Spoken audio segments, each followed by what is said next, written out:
আমার প্রিয় পটুয়াখালীবাসী, তাহলে লঞ্চের ভেতরে যখন আমরা তুফানের মধ্যে পড়ি তখন সবাই মিলে আমরা একটা নামের জিকির করি। নামটা কার? মুসলমানেরাও ডাকে, হিন্দুরাও ডাকে, আস্তিকও ডাকে, নাস্তিকও ডাকে, সবাই ডাকে একজনকে। তিনি কে? আবার দেখবেন ওই আল্লাহ তুফানের পরে, ঝড়ের পরে ওই লঞ্চটাকে যখন সদর ঘাটে ফিরিয়ে দেয়, আবার আমরা নাফরমানি শুরু করে দেই। এজন্য মুমিন জীবনে পরীক্ষা বেশি, মুমিনদের হতাশা নাই, মুমিনরা নিরাশ হয় না, হতাশ হয় কাফিররা। মুমিনরা কখনো হাল ছেড়ে দেয় না, মুমিনরা ভরসা রাখে একজনের উপর, তিনি কে? তাহলে আমার প্রিয় পটুয়াখালীবাসী, বিপদ থাকবে, পরীক্ষা থাকবে, এই বিপদ থেকে আমাদেরকে উদ্ধার করবেন একজন, তিনি কে?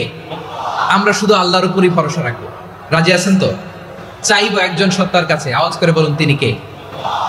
একজন সত্তার কাছে চাইবো। বিশ্বনবী ওনার চাচাতো ভাই আব্দুল্লাহ ইবনে আব্বাস রাদিয়াল্লাহু তাআলা আনহুকে বললেন, ইয়া আব্দুল্লাহ ইবনে আব্বাস, হে আব্দুল্লাহ ইবনে আব্বাস, ইদা সাআলতা ফাসআলিল্লাহ, যখন চাইবে আল্লাহর কাছে যাও। ও আব্দুল্লাহ, যখন চাইবা আল্লাহর কাছে চাও। ওয়া ইদা ইসতাআনতা ফাসতাইন বিল্লাহ, যখন সাহায্য চাইবা আল্লাহর কাছে ফরিয়াদ করো। জেনে রেখো ও আব্দুল্লাহ, ওয়া'লাম আন্নাল উম্মাতা লাউ ইজতামাআত আলা আন ইয়ানফাউকা বিশাইইন লাম ইয়ানফাউকা ইল্লা বিশাইইন ক্বাদ কাতাবাহু আল্লাহু লাক। ও আব্দুল্লাহ, জেনে রেখো, মনে রেখো, গোটা বিশ্বের সবাই মিলে যদি তোমার উপকার করতে চায় ততটুকুই তারা করতে পারবে যতটুকু আল্লাহ তোমার নসিবে সেটা লিখে রেখেছে। ঠিক কিনা বলেন? আর যদি গোটা বিশ্বের সবাই মিলে তোমার বিরুদ্ধে কনস্পাইরেসি করে, ষড়যন্ত্র করে, গোটা বিশ্বের সবাই মিলেও যদি তোমার ক্ষতি করতে চায় ততটুকুই শুধু পারবে যেটা আল্লাহ তোমার জন্য বরাদ্দ রেখেছে। যতটুকু আল্লাহ তাআলা তোমার জন্য বরাদ্দ রেখেছে ততটুকুই ক্ষতি করতে পারবে, আর এক চুল বেশিও করতে পারবে না, কমও করতে পারবে না। চিল্লা বলেন ঠিক কিনা? এজন্য আমরা চাইবো কার কাছে? সবাই বলেন নাই, আওয়াজ করে বলেন কার কাছে?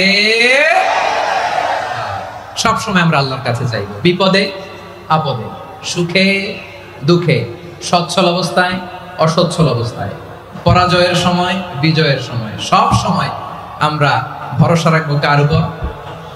সবাই বলুন। একদল লোক আছে যারা বিপদে পড়লে আল্লাহরে ডাকে, আছে না নাই? পটুয়াখালীতে মাশাআল্লাহ নাই। বিপদ আসলে আল্লাহরে ডাকে, বিপদ নাই আল্লাহ নাই। বিপদে পড়লে নামাজ পড়ে, বিপদও নাই নামাজও নাই। বিপদে পড়লে জিকির করে, বিপদ যখন চলে যায় ওদের জিকিরও বন্ধ হয়ে যায়। এরকম আছে না নাই? কিছু লোক দেখবেন পরীক্ষা আসলে নামাজ পড়ে, আছে আছে, জেনজি আওয়াজ করে, এরকম আছে? এই কমন পড়ে গেছে, কমন পড়ছে। দেখবেন পরীক্ষার সময় নামাজ পড়ে, পরীক্ষাও নাই নামাজও আছে, এরকম। কিছু লোক আছে অসুস্থ হলে আল্লাহরে বড্ড ভালোবাসে, আল্লাহরে খুব ডাকে। অসুস্থ হইলে অসুস্থতাও নাই, আল্লাহ স্মরণও নাই। দেখবেন কিছু লোক নির্বাচন আসলে খুব আল্লাহওয়ালা হয়ে যায়, তখন দেখবেন মাথার মধ্যে হেজাব লাগায়, পাঞ্জাবি লাগায়, আল্লাহওয়ালা হয়ে যায়। নির্বাচনও নাই, এরপরে আল্লাহর কথাও নাই। আছে না নাই? না, এরকম হওয়া যাবে না। সব সময় আমরা আল্লাহরে ডাকবো, বিপদে আপদে সব সময় ভরসা রাখবো আমরা একজনের উপর। আওয়াজ করে বলেন তিনি কে?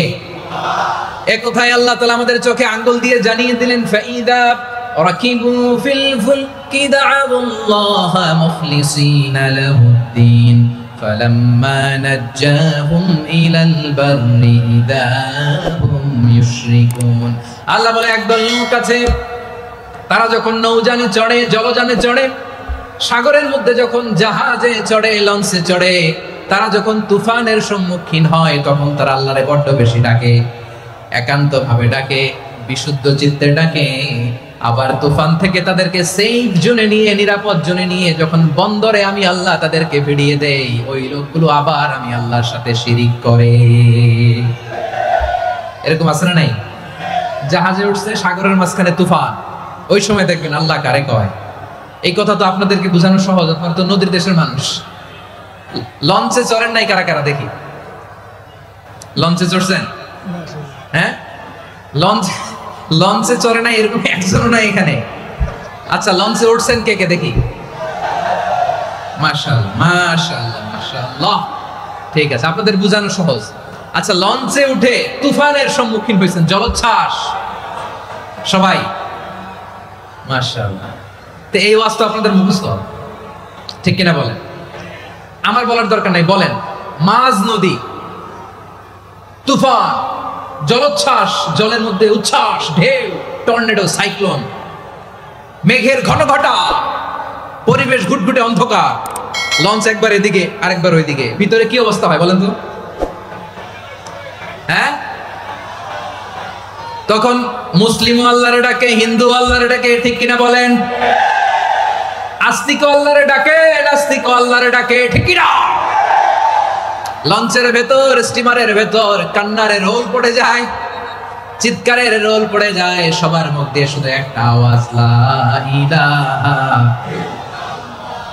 লা ইলাহা লা ইলাহা সুবহানাল্লাহ আলহামদুলিল্লাহ লা ইলাহা। আল্লাহ নামের জিকির করবে যারা, আল্লাহর কাছে প্রিয় তারা, আল্লাহর কাছে প্রিয় যারা, জান্নাতে প্রবেশ করবে তারা, জোরে লা ইলাহা লা ইলাহা ইল্লাল্লাহ লা ইলাহা ইল্লাল্লাহ মুহাম্মাদুর রাসূলুল্লাহ সাল্লাল্লাহু আলাইহি ওয়াসাল্লাম। আমার প্রিয় পটুয়াখালীবাসী, তাহলে লঞ্চের ভেতরে যখন আমরা তুফানের মধ্যে পড়ি, তখন সবাই মিলে আমরা একটা নামের জিকির করি। নামটা কার? মুসলমানেরাও ডাকে, হিন্দুরাও ডাকে, আস্তিকও ডাকে, নাস্তিকও ডাকে, সবাই ডাকে একজনকে, তিনি কে? আবার দেখবেন ওই আল্লাহ তুফানের পরে, ঝড়ের পরে ওই লঞ্চটাকে যখন সদর ঘাটে ফিরিয়ে দেয়, আবার আমরা নাফরমানি শুরু করে দেই। সে কোথায় আল্লাহ বললেন, ফাইদা রাকিবু ফিল ফুলকি দা'আল্লাহ মুখলিসিনা লাহুদ্দিন ফালাম্মা নাজ্জাহুম ইলাল বাররি ইযা হুম ইউশরিকুন। সাগরে যখন তুফানে পড়ে আমি আল্লাহর ডাকে, আবার আমি আল্লাহ যখন বাঁচিয়ে দেই, আবার আমি আল্লাহর সাথে শিরিক শুরু করে। আমরা কি এরকম হতে চাই নাকি? এরকম করবেন? হ্যাঁ না, আমরা তুফানে পড়লেও আল্লাহরে ডাকি, আবার বাঁচায় দেওয়ার পরেও ডাকি কারে? আল্লাহকেই ডাকি। বিমানের মধ্যে মাঝে মাঝে দেখবেন যে এয়ার টার্বুলেন্স হয়, জানেন? এয়ার টার্বুলেন্স জানেন তো? মাঝে মাঝে বিমানটা বাউন্সিং করে, বাম্পি, ভেরি বাম্পি ওয়েদার। শুনেন নাই? 40,000 ফিট উপরে যখন থাকে, তখন পাইলট মাঝে মাঝে বলে, dear passengers, ladies and gentleman, right now we are flying 40,000 feet above the ground and we are passing very air turbulence, very heavy air turbulence right now. Please fasten your seat belt. দেখবেন মাঝে মাঝে বলে যে, ভদ্র মহিলা, ভদ্র মহোদয়গণ, আমরা 40,000 ফিট উপর দিয়ে যাচ্ছি আর এয়ার টার্বুলেন্স ফেস করছি, মেহেরবানি করে আল্লাহর হস্তে সিট বেল্ট বাঁধুন। তখন বিমানটা এরকম বাউন্সিং করে, শেকিং করে। আপনারা মুখোমুখি হয়েছেন? ইদানিং এই এয়ার টার্বুলেন্স বেড়ে গিয়েছে। গত বছর আমার ইন্টারন্যাশনাল অনেকগুলো ফ্লাইট ছিল, তো আমি দেখলাম যে আগের ফ্লাইটগুলোর তুলনায় এখন এয়ার টার্বুলেন্স খুব বেশি। আমি একটু রিসার্চ করে দেখলাম, ক্লাইমেট চেঞ্জের কারণে, জলবায়ু পরিবর্তনের কারণে আকাশের বাতাসের মুভমেন্টে পরিবর্তন হয়েছে, ফলে এখন বিমান শেকিং করে বেশি, বাউন্সিং, বাম্পি ওয়েদার। তো বলেন তো, 40,000 ফিট উপরে যখন আপনি, কয় হাজার ফিট? সবাই বলুন কয় হাজার ফিট? 40,000 ফিট উপরে যখন আপনি, তখন যখন বিমানটা এরকম বাউন্সিং করে, সবাই যখন ভমিটিং করে বিমান নষ্ট করে দেয়, বমি করে, তখন বাঁচানোর কে আছে আল্লাহ ছাড়া? কেউ আছে? ওই মুহূর্তেও সবাই মিলে একজনের ডাকে আওয়াজ করে বলেন, তিনি কে? মাঝে মাঝে কিছু সোশ্যাল মিডিয়ায় কিছু ভিডিও পাওয়া যায় যে হেভি যখন এয়ার টার্বুলেন্স হয়, 10 সেকেন্ড 15 সেকেন্ডের কিছু ভিডিও পাওয়া যায়, বিমানটা এরকম বাউন্সিং করছে, বাম্পি ওয়েদার, কাঁপছে, মানুষগুলো বমি করছে, অক্সিজেন মাসগুলো সব ঝুলে পড়েছে, বিমানটা শুধু কাঁপছে। তখন দেখবেন বিমানের ভেতরেও এরকম লঞ্চের মতো চিৎকার আছে না নাই? বিমানের ভেতরেও তখন চিৎকার। গত বছর হিথ্রো এয়ারপোর্ট থেকে সিঙ্গাপুর এয়ারলাইন্সের একটা ফ্লাইট, হিথ্রো টু চাঙ্গি, একটা ফ্লাইটে এমন বেশি এয়ার টার্বুলেন্সের শিকার হয়েছিল ওই এয়ারক্রাফটটা, 33 জন যাত্রী সেখানে আহত হয়েছে, একজন যাত্রী নিহত হয়েছে। কেবিন ক্রুজ, এয়ার হোস্টেস যারা আছে, একজনের নাক ফেটে, চোখ ফেটে, কপাল ফেটে, ব্লিডিং হয়ে শয়লা। প্রিয় ভাইরা, 40,000 ফিট উপরে বিমানটা যখন কাঁপবে, তখন আমাদেরকে আল্লাহ ছাড়া আর কেউ বাঁচানোর আছে? এত আস্তে বললে হবে? ওই কঠিন মুহূর্তে আমার বাবা আমারে বাঁচাতে পারে, আমার বন্ধু আমারে বাঁচাতে পারে। এই গ্রাউন্ডে, জমিনের বুকে আমার প্রোটোকল, আমার ক্ষমতা, আমার দাম্ভিকতা, কোনো কিছু আমারে বাঁচাতে পারে একজন ছাড়া। চিল্লায় বলতে হবে, তিনি কে?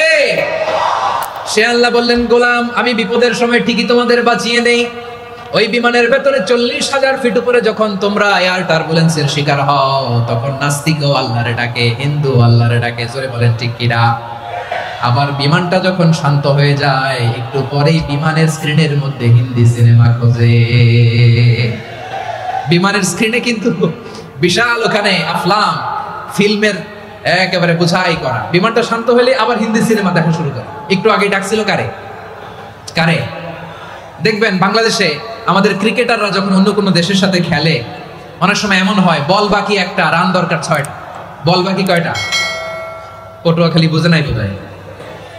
বল বাকি কয়টা? রান দরকার। আপনি দেখবেন ক্যামেরাম্যান তখন গ্যালারিতে খালি দেখায় দর্শকদের যে কি অস্থিরতা। হিপ হপ স্টাইলের মেয়েটা, যে মেয়েটার ওড়না এতক্ষণ ছিল গলায়, এতক্ষণ কই ছিল, ওই মেয়েটা দেখবেন ওড়নাটা টেনে মাথায় দিয়ে মুনাজাত ধরতেছে, আল্লাহ আল্লাহ, একটা ছক্কা, আল্লাহ আল্লাহ, আমার লাল সবুজের পতাকারে তুমি অপমানিত কইরো না আল্লাহ, ইন্ডিয়ার সাথে আমাদের খেলা, আল্লাহ আল্লাহ, একটা ছক্কা, একটা। পুরো পুরো খেলা জুড়ে এই মেয়ের ওড়না ছিল গলায়, কিন্তু যখন 1 বলে 6 রান দরকার, ওড়না চলে আসছে কোথায়? মাথায়। আবার মুনাজাত আছে না নাই? ঠিকই বাংলাদেশের দামাল ছেলে এমন এক শট মারলো, বল চলে গেল স্টেডিয়ামের বাইরে, ছক্কা, জিতে গেলাম আমরা। পুরো স্টেডিয়াম জুড়ে চিৎকার, হই হুল্লোড়, মৌজ মাস্তি। যেই মেয়েটা মাথার মধ্যে ওড়না দিয়ে এতক্ষণ সুবহানাল্লাহ সুবহানাল্লাহ বলে আল্লাহর কাছে দোয়া করেছে, ওই মেয়ে এখন আবার ওড়না ফেলে দিয়ে নাচা শুরু করে দিয়েছে। তাহলে আল্লাহর ভয়, আল্লাহর প্রতি আস্থা, বিশ্বাস, ভালোবাসা, এটা কি ক্ষণিকের জন্য? মানে আমার যখন লাগবে তখন আল্লাহর ইউজ করবো নাকি?